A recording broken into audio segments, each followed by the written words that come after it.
Владата ги поддржува превозниците, но смета дека протестите не се најдобриот начин за надминување на проблемот со престојот во Шенген.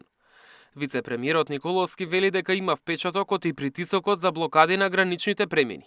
Доаѓа од соседството и има политичка позадина. Она што го добив како чувство е дека една соседна држава прави притисок за таа работа пред се од политички причини.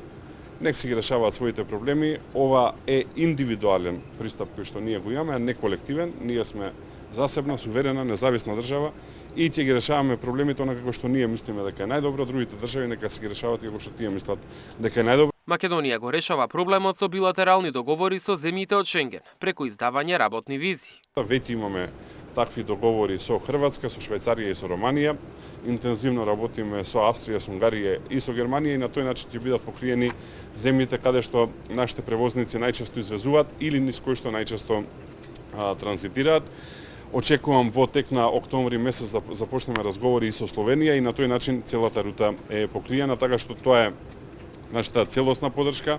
За се останато треба Европската унија да изнеде решение. Превозниците од Македонија, Србија, Босна и Херцеговина и Црна Гора во вторникот на состанок ги договорија барањата и следните чекори. Бара додека почне со примена новата визна стратегија на Европската унија, како привремено решение да не им се бројат денови, туку часови и минути, бидејќи сега и со неколку минутен транзит низ земја во Шенген, нив им се брои како цел ден. Како второ решение беше споменато визите кои на пример ќе ги издава Хрватска да важат и во другите држави. Сепак транспортерите се пожалија дека времето ги гази и дека за да почне примената на визите кои беа изгласани во Хрватскиот парламент, ќе треба да се донесат и ред други правилници, за кои ќе бидат потребни месеци, а бројот на возачи кои немаат надминато 90 во 180 дена секој ден се намалува.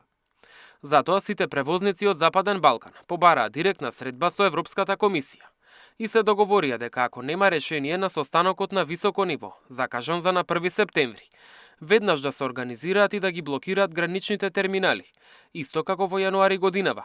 За разлика од тогаш, сега вела дека нема да се повлечат само советувања дека проблемот ќе се надмине, туку ќе чекаат реална имплементација на решението. Мартин Арсов, Сител телевизија.